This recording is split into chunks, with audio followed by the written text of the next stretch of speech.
Ja tässä meillä on Vili-niminen Connemara-poni. Se on ylikorkea, 150 senttiä sakakorkeudeltaan. Ja se toimii meillä kanssa opetuskäytössä. Vili on mukava ratsu, sillä voi mennä niin aikuiset kuin lapsetkin. Ja nyt me sitä totutetaan tähän jousiammuntaan. Se tuppaa hiukan innostumaan laukassa vielä liikaa.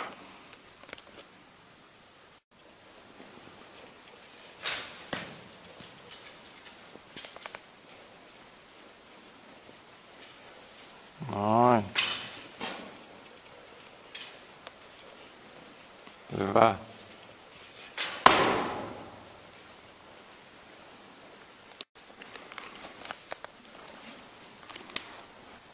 Noin. Ja tässä on ressu eli kaireilija. Se on 140 korkea poni.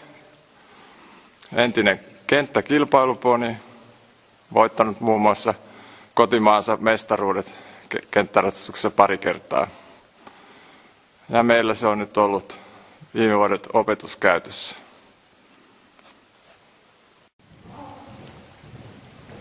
Oh.